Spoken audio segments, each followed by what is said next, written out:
성경에는 좀 자극적인 표현들이 가끔 나옵니다. 그런 표현을 대할 때 그 내용은 둘째치고 마음 한편이 약간 불편해질 수 있어요. 오늘 설교 본문이 여기에 해당합니다. 연자맷돌,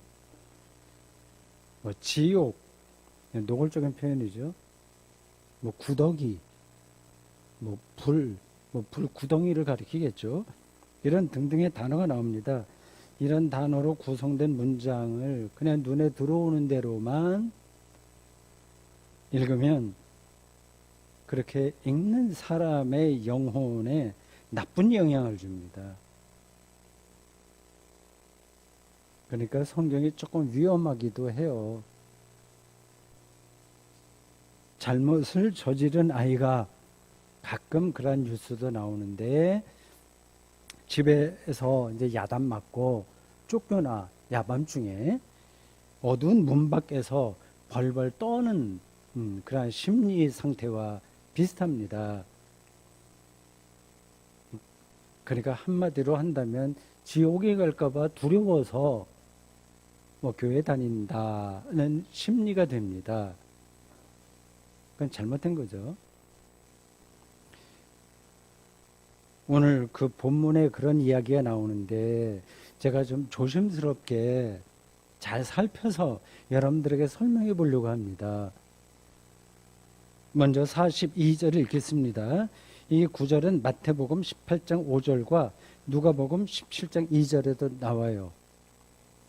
또 누구든지 나를 믿는 이 작은 자들 중 하나라도 실족하게 하면 차라리 연자 맷돌이 그 목에 매여 바다에 던지는 것이 나으리라. 연자 맷돌은 나귀나 말 같은 짐승을 이용해서 곡식을 가는 그러한 큰 맷돌입니다.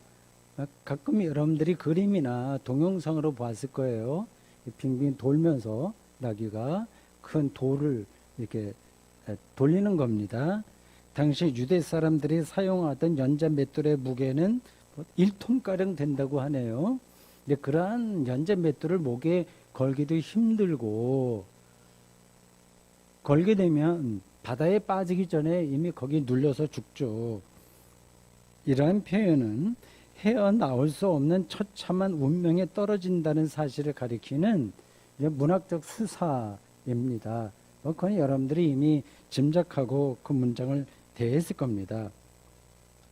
처참한 운명에 떨어지는 사람의 잘못은 작은 자를 실족하게 하는 것이라고 했어요. 이런 것도 우리가 많이 들었습니다. 실족하게 한다는 말은 걸려서 넘어지게 한다는 겁니다. 바로 헛디디게 하는 거죠. 헬라어로 스칸달리세 이렇게 되어 있습니다. 스칸달리세, 이것의 기본형은 우리가 보통 그 스캔들이야 이렇게 쓰는 용어인 스칸달론입니다. 거기서 파생된 단어들이에요. 바울은 고린도전서 1장 23절에서 이 스칸달론을 사용했습니다. 십자가에 달린 예수님이 유대인들에게는 바로 이 거리끼는 것, 스칸달론이라고 말입니다. 우리의 일상에서 종종 벌어지는 현상입니다. 무식하고 폭력적인 사람만이 이런 작은 자를 걸려 넘어지게 하는 게 아닙니다. 고상한 사람들도 그러한 일을 많이 행합니다. 학생들을 가르치는 교사나 교수들도 이러한 일을 행하죠. 목사들도 마찬가지고요. 친구들 사이에서도 이런 일이 일어나고 교인들 사이에서도 벌어집니다. 개인과 개인 사이에서만이 아니라 사회적으로도 이러한 일은 많습니다. 우리나라에서 장애인들은 매일 실족할 겁니다. 실제로 그들은 일상생활하기가 어렵죠. 요즘은 많이 좋아졌습니다만 휠체어를 타고 들어갈 수 없는 가게도 많아요. 우리 교회처럼 지하에 있으면 휠체어를 탄 교우들이 오지 못하겠죠. 이런 실제적인 용매에서만이 아니라 정신적으로 무시하는 행위, 이런 것도 결국은 스칸달리세, 오늘 나오는 단어에 해당하는 겁니다. 여기서 작은 자가 누구냐 하는 그런 질문에 성서학자들이 조금 논의가 분분했습니다. 이 작은 자라고 하는 단어에 나를 믿는 요게 붙어 있어요. 안에 절로 들어가 있죠. 그게 나오는 걸 보면 그리스도인을 가리키는 게 분명합니다. 나를 믿는 작은 자, 그리스도인을 가리키죠. 그러니까 이 문장은 그리스도인을 무시하고 실제적인 피해를 주고 있던 초기 기독교인들을 무시하는 그런 세상 사람들을 향한 경고라고도 볼 수 있고, 또 교회 안에서 가난한 사람들을 무시하는 부자 그리스도인들을 향한 경고라고도 볼 수 있습니다. 어느 쪽으로 보든지 핵심 메시지는 분명합니다. 작은 자를 걸려 넘어지게 하는 사람은 연자 맷돌을 목에 달고 바다에 빠지는 운명보다 더 처참한 운명을 맞게 된다는 이야기입니다. 과장된 표현처럼 들리죠? 이런 처참한 운명과 연관해서 세 가지 이야기가 뒤에 나옵니다. 그 세 가지 이야기도 사실은 예수님이 말씀하셨다고 보기에는 너무 자극적인 내용이에요. 43절에는 손이 나옵니다. 손이 죄를 짓게 하면 찍어버리라고 얘기 아닙니까? 그러니까 손이 작은 자를 실족하게 하면 찍어버려라.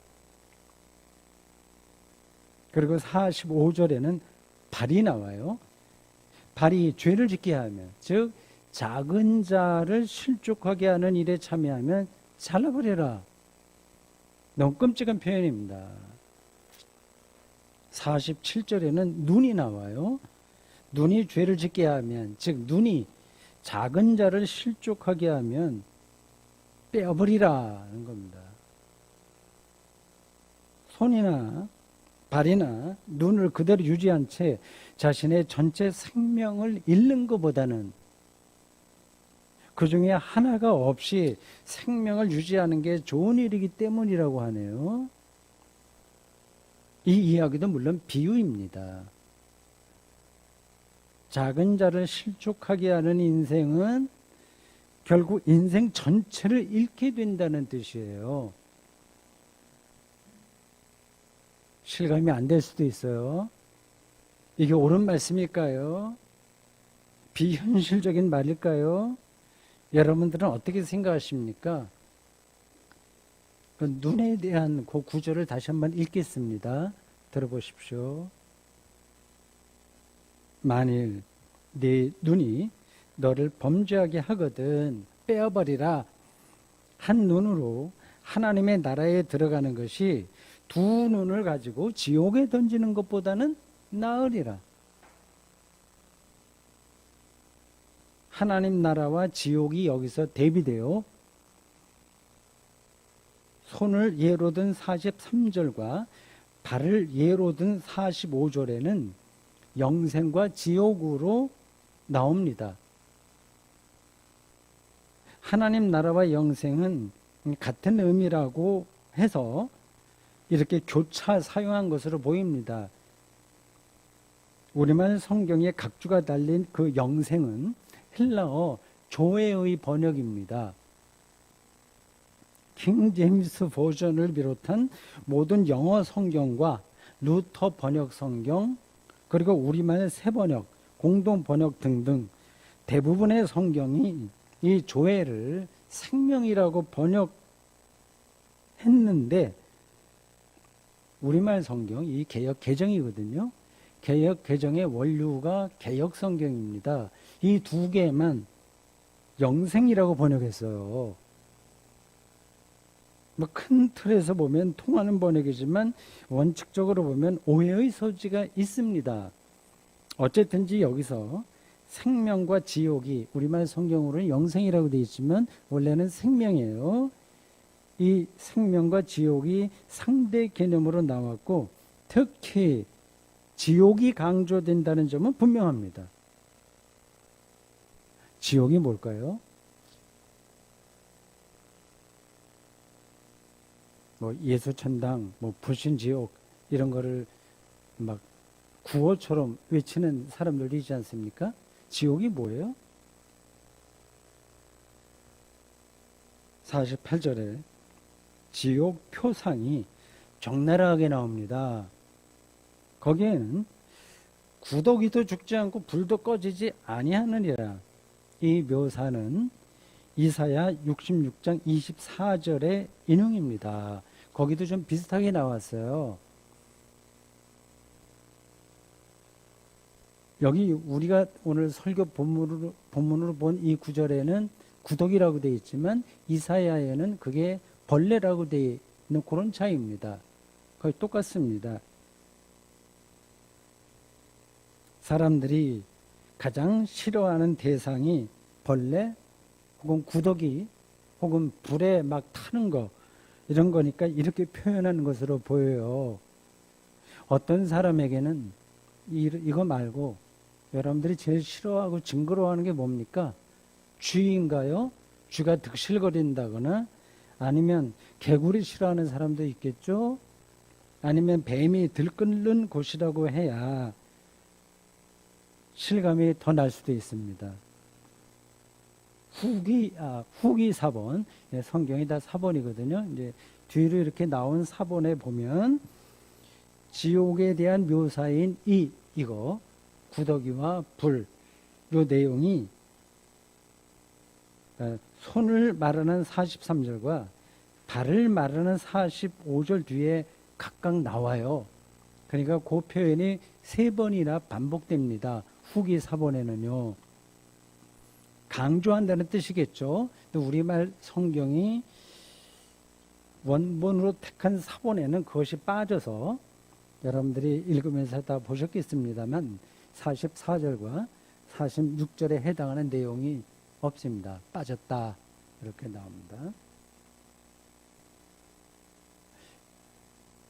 지옥은 게엔나의 번역입니다. 게엔나. 영어 헬에 해당합니다. 헬.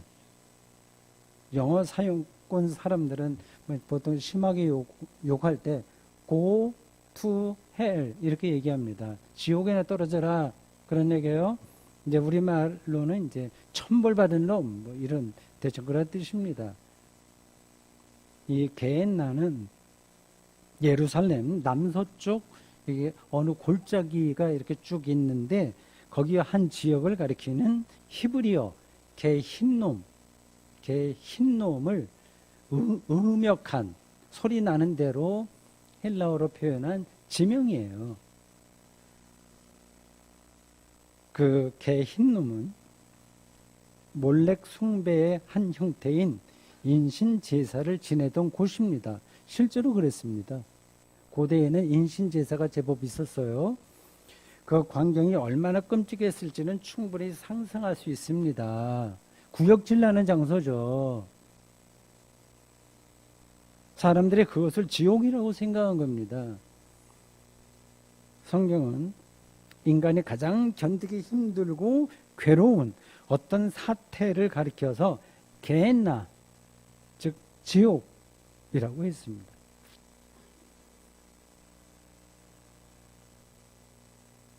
이러한 사태가 어떤 것인지를 여러분들은 진지하게 생각해 보셨습니까? 그 지옥을 경험해 보셨습니까? 혹시 죽은 다음에 영원히 구더기에 시달리고 징그럽게도요 불구덩이에 떨어져서 그 열기에 고통당하지 않을까 하는 걱정이 드셨나요? 그런 걱정은 하지 않아도 됩니다. 창조에 선하신 하나님께서 그런 방식으로 그가 교회 안 다녔어 혹은 뭐 잘못한 일이 있어 뭐 그런 이유로 영원하게 그들을 괴롭힌다는 생각은 어느 도단입니다. 소위 탕자에 비유해서 잘 보세요.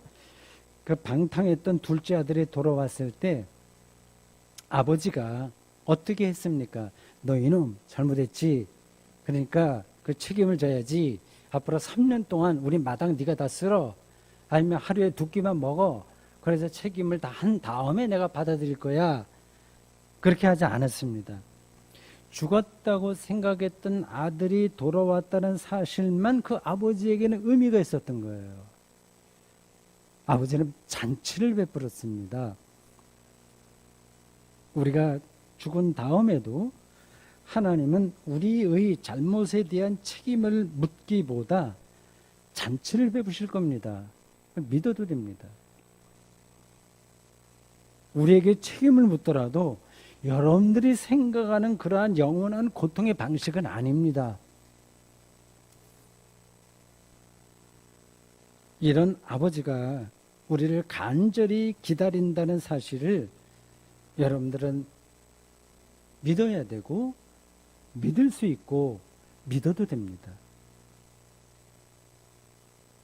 죽은 다음에 지옥에 대한 두려움은 하지 말아야 된다는 뜻입니다. 그건 하나님의 선한 창조 행위를 부정하는 태도예요. 문제는 어디 있느냐? 살아있는 지금 여기서 그 하나님의 사랑을 받아들이지 못한다는 사실입니다. 그게 핵심이에요. 그것이 바로 지옥입니다. 하나님의 사랑을 절실하게 경험하지 못하고 살아가는 인간의 실존, 그게 지옥입니다. 지옥은 죽어서 가는 어떤 처참한 장소가 아니라 지금 여기서 일어나는 끔찍하고 허무한 인생입니다. 지금 여기서 구더기와 불에 시달리는 인생입니다. 겉으로는 물론 멀쩡해요. 피부도 좋고, 건강미가 넘치고, 좋은 집에 살고, 럭셔리하게 이렇게 인생을 사는 사람들은 많습니다. 근데 그게 왜 지옥인지 알지 못하는 사람들이 훨씬 많습니다. 겉은 멀쩡한데 실제는 지옥이라는 사실을 눈치채지 못하는 겁니다. 저는 지금 여러분을 지옥 이야기로 위협하려는 생각이 전혀 없어요. 그럼 걱정하지 않으셔도 됩니다. 여러분이 지금 여기서 인생을 살아가면서 사랑의 하나님을 실감하고 있는지 그걸 묻는 겁니다. 그게 핵심이니까요.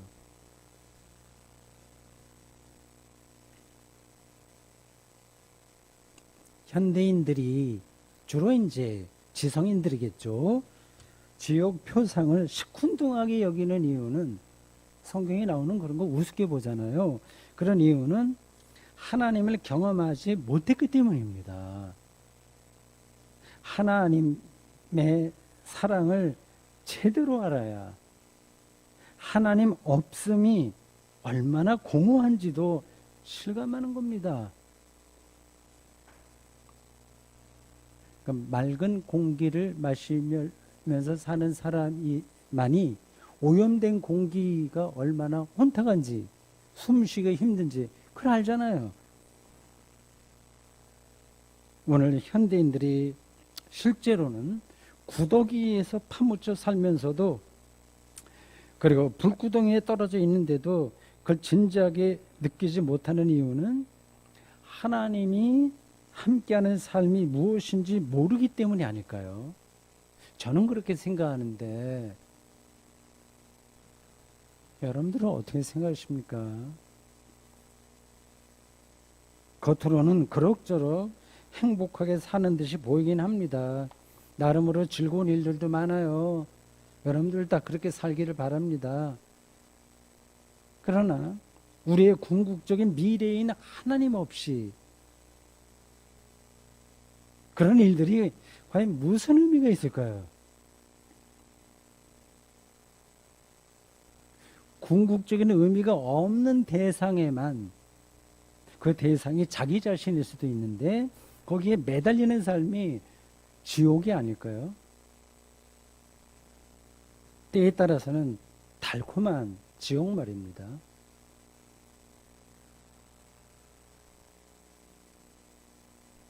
얼마 전에 저는 넷플릭스에서 그 빅토리아 압둘이라고 하는 영화를 봤습니다. 빅토리아하고 압둘 사이에 이렇게 표시가 있어요. 그리고라고 하는 건데, 늙은 영국 여왕 빅토리아, 그 시대가 영국이 한창 잘 나갈 때입니다. 19세기죠. 오래 살았어요, 이 할머니가. 빅토리아가 왕실 행사에 인도를 식민지 곳곳에 많으니까, 해가 지지 않은 나라였으니까요. 인도를 대표해서 선물을 바치러 왔던 인도 청년 압둘에게서 인간적인 친밀감을 느낍니다. 자기 주변에는 그런 사람이 없었어요. 압둘을 영적인 스승으로 여겼습니다. 아주 젊었지만 이 노파가 그렇게 생각했습니다. 그녀는 수많은 나라를 식민 지배하던 당시 영국의 최고 통치자였으나, 우리가 다 그렇게 살고 싶어 하잖아요. 그 누구에게도 토로할 수 없는 고독감을 떨칠 수가 없었습니다. 그게 인간의 진면목인 거예요. 우린 그게 아는 것처럼 살고 있는 겁니다. 겉으로 화려하게 살던 그 여왕의 실제 삶은 지옥이었습니다. 그 첫 장면 보신 분들이 계시겠는데, 첫 장면 어떤 건지 나중에 한번 보십시오. 인상적이었어요. 약간 모양과 정도만 다를 뿐 우리의 삶에도 지옥이 있습니다. 죽기 이전에 이미 그렇습니다. 주변에 좋은 가족과 친구가 많아서, 또는 나는 뭐 믿음이 좋아서 허무나 고독이나 지루함과는 전혀 상관없이 충분한 안식과 평화를 누리면서 잘 살고 있다고 생각하십니까? 그렇다면 다행입니다. 계속 그렇게 사십시오. 쉽지 않으나 그렇게 살도록 노력하십시오. 다행입니다.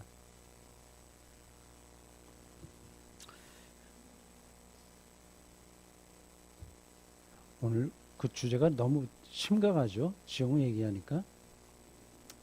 그래, 심각한 건 아닙니다. 이 지옥이라는 운명에 떨어지는 이유는 이미 본문이 다 설명하고 있는데, 작은 자를 걸려 넘어지게 하는 것이라고 했어요. 지금부터가 중요한 이야기입니다, 사실은. 우리가 작은 자를 무시하는 본질적인 이유는 하나님을 믿지 않기 때문입니다.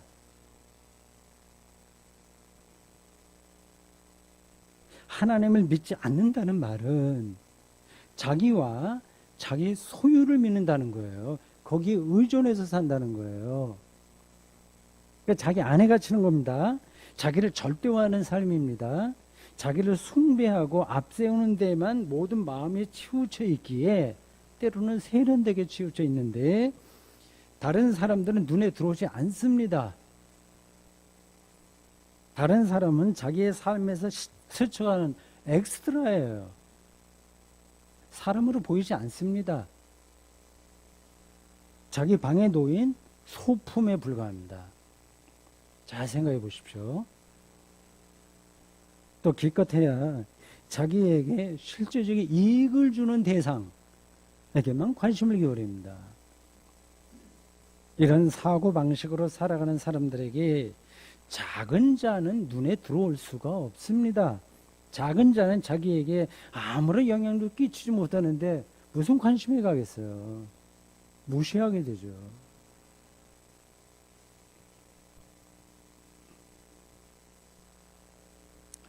이 대목에서 우리가 심각하게 생각해야 될 어떤 궁극적인 진리 국면이 있습니다.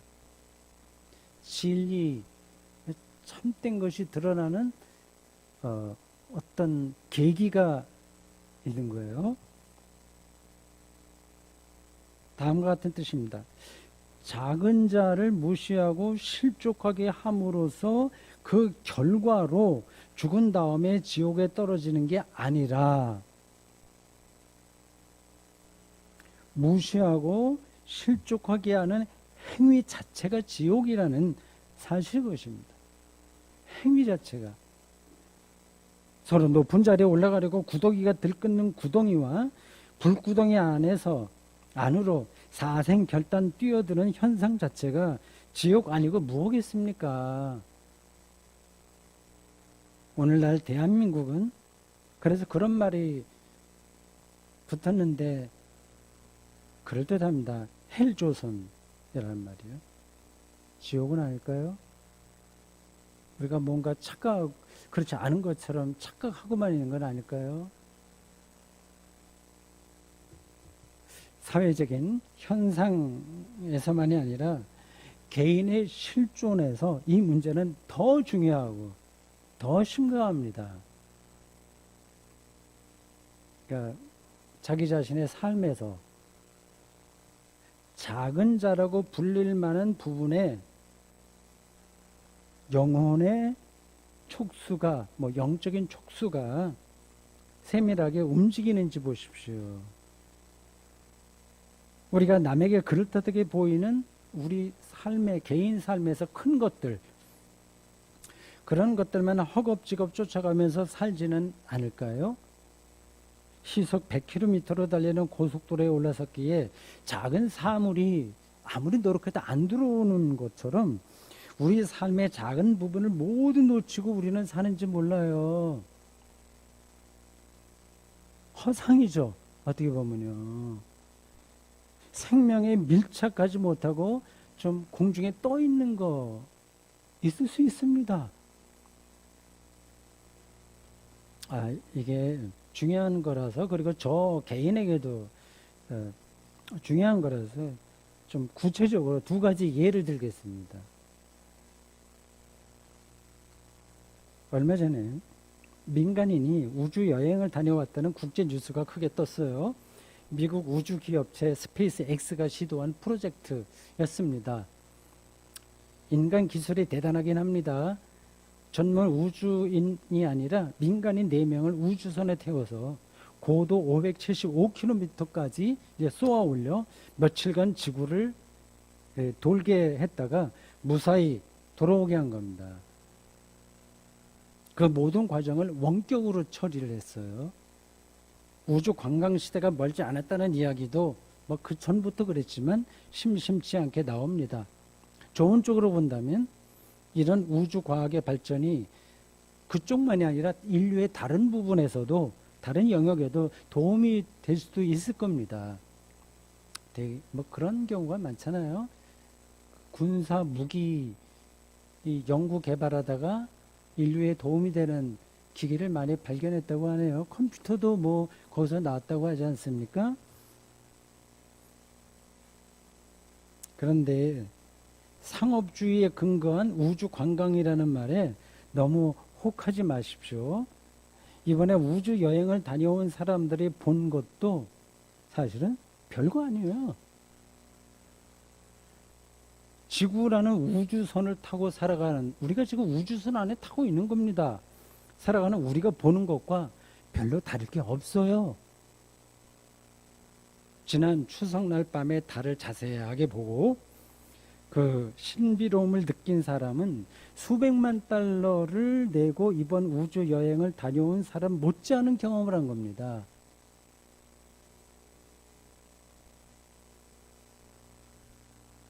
악마는 디테일에 있다는 말처럼 천사도 디테일에 있습니다.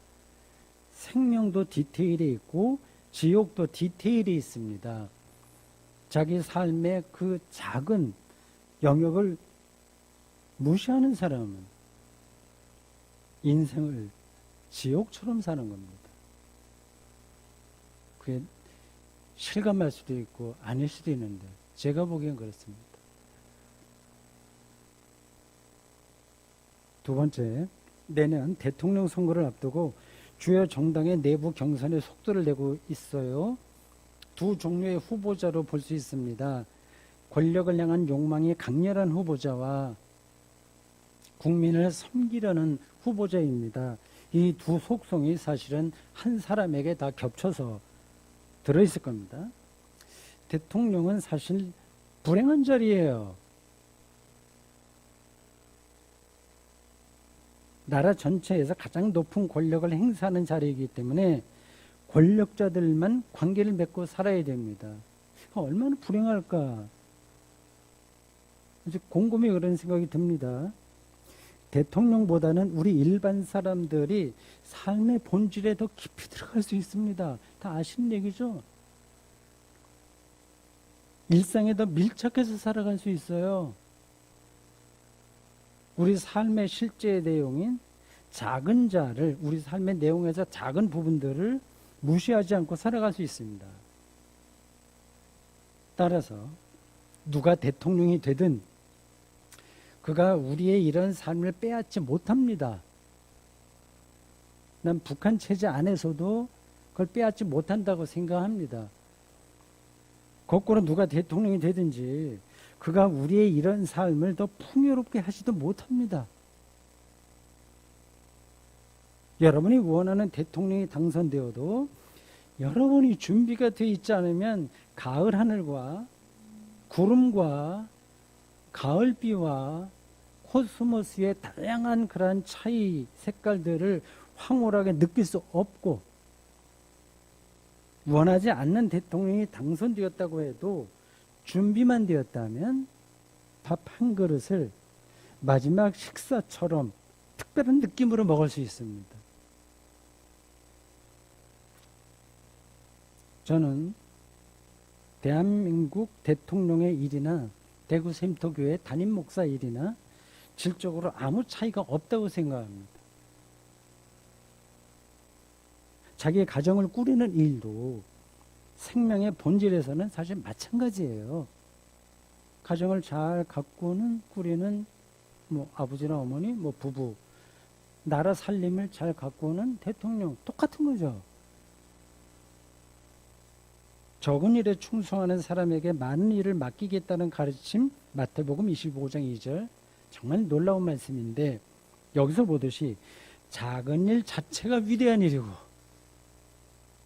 그게 생명사건이고 하나님 나라의 실체이기 때문입니다.